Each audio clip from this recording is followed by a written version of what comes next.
Good morning students, मैं Ramesh Kumar, geography lecturer assembly Vidya Mandir की online classes में आपका स्वागत करता हूं।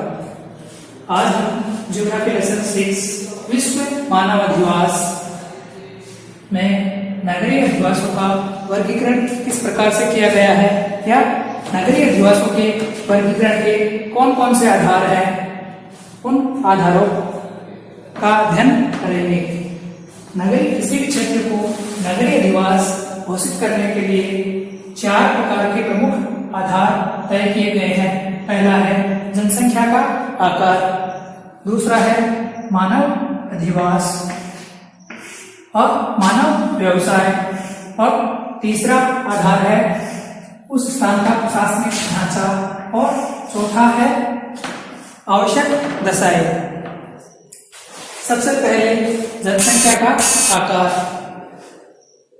अधिकांश देशों में नगरीय किसी भी क्षेत्र को नगरीय क्षेत्र घोषित करने के लिए जनसंख्या को प्रमुख आधार माना जाता है कि उस स्थान विशेष पर कम न्यूनतम कितनी जनसंख्या होने पर उस क्षेत्र को नगर घोषित किया जाए, और उस न्यूनतम माप से कम जनसंख्या होने पर वह क्षेत्र ग्रामीण कहलाएगा। तो यह माप तय किया होता है, पहले से तय किया होता है। जैसे स्वीडन, यह जनसंख्या का जो आकार है अलग अलग देशों में अलग अलग है। जैसे स्वीडन, डेनमार्क और फिनलैंड। स्वीडन, डेनमार्क और फिनलैंड में यह जनसंख्या का आंकड़ा 250 व्यक्ति तय किया गया है कि किसी स्वीडन, डेनमार्क और फिनलैंड में अगर किसी स्थान विशेष पर 250 व्यक्ति निवास करते हैं तो उस क्षेत्र को नगर घोषित कर दिया जाता है। जबकि आइसलैंड में यह आंकड़ा 300 व्यक्ति का तय किया गया है। कनाडा में यह आंकड़ा, कनाडा और वेनेजुएला में यह निश्चित माप, जनसंख्या का माप जो है वह 1000 व्यक्ति तय किया गया है। इसी तरह से अलग अलग देशों में यह आंकड़ा अलग अलग तय किया गया है। जैसे अमेरिका और थाईलैंड में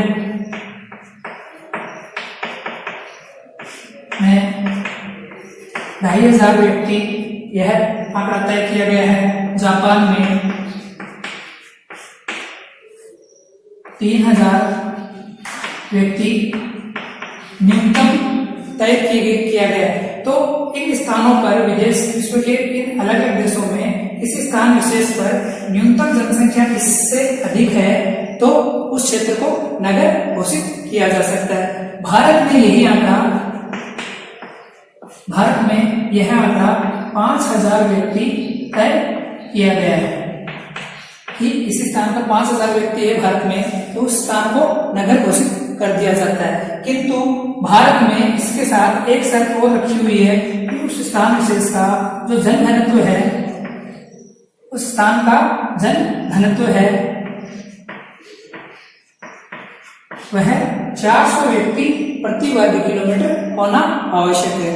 अगर तो किसी भी क्षेत्र को नगरीय घोषित करने के लिए जो वर्गीकरण का पहला आधार था जनसंख्या का आकार, तो उस जनसंख्या के आकार की यह शर्तें अलग अलग देशों में अलग अलग स्थानों पर तय की गई है। इसके साथ दूसरा बिंदु है मानव व्यवसाय।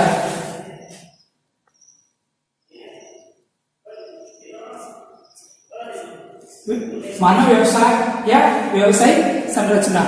नगरीय बस्ती के लिए दूसरा जो मानव व्यवसाय और व्यवसायिक संरचना तय की गई है। इसके आधार पर विश्व के अलग अलग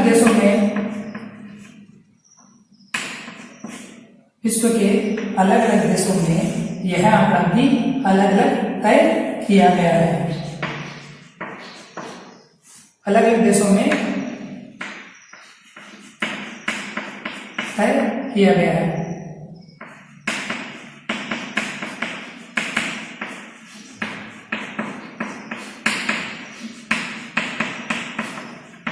अधिकतर देशों में जो मानव व्यवसाय है या व्यावसायिक संरचना है वह है कि वहां पर निवास करने वाली आबादी का कम से कम 50% जनसंख्या गैर प्राथमिक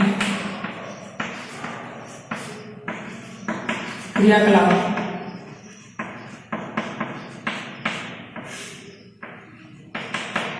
गैर प्राथमिक क्रियाकलापों में संलग्न होनी आवश्यक है। अगर विश्व के अलग अलग देशों में अलग अलग माप है, किंतु अधिकतर देशों में यह पैमाना 50% का तय किया हुआ है। 50% से अधिक जनसंख्या अगर गैर प्राथमिक क्रियाकलापों में संलग्न है तो उस क्षेत्र को नगरीय घोषित कर दिया जाता है। किंतु भारत में यह आंकड़ा 75% आबादी 75% से अधिक आबादी अगर गैर प्राथमिक क्रियाकलापों में संलग्न है तो उस क्षेत्र को नगरीय क्षेत्र घोषित किया जा सकता है। इसके अलावा तीसरा तथ्य है प्रशासनिक ढांचा। अलग अलग देशों में किसी भी क्षेत्र विशेष को नगरीय बस्ती घोषित करने के लिए यह प्रशासनिक ढांचा अलग अलग होना आवश्यक है। अगर किसी क्षेत्र में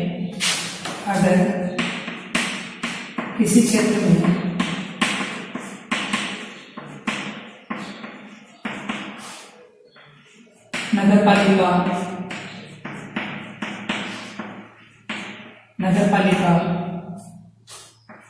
छावनी बोर्ड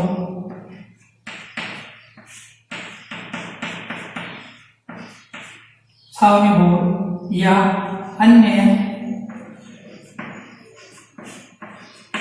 प्रशासकीय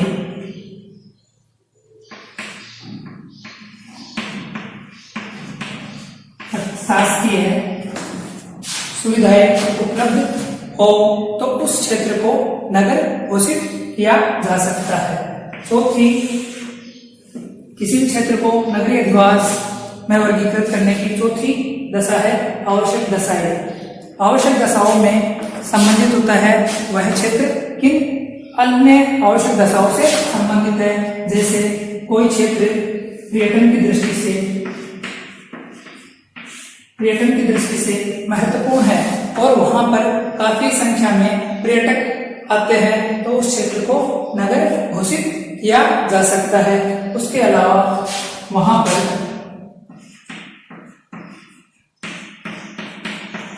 किसी स्थान विशेष पर बंदरगाह निर्मित है जहां पर माल सामान के लिए अलग अलग प्रकार के जहाज, शिप वगैरह आते हैं तो उस क्षेत्र को नगर घोषित किया जा सकता है। उसके अलावा औद्योगिक इकाई किसी क्षेत्र विशेष में विशेष और काफी मात्रा में अगर औद्योगिक इकाइयां स्थापित की गई है या स्थापित है तो उस क्षेत्र को हम आवश्यक दशाओं के अंतर्गत नगरीय वर्गीकरण में शामिल कर लेते हैं और उस क्षेत्र विशेष को नगर घोषित कर दिया जाता है।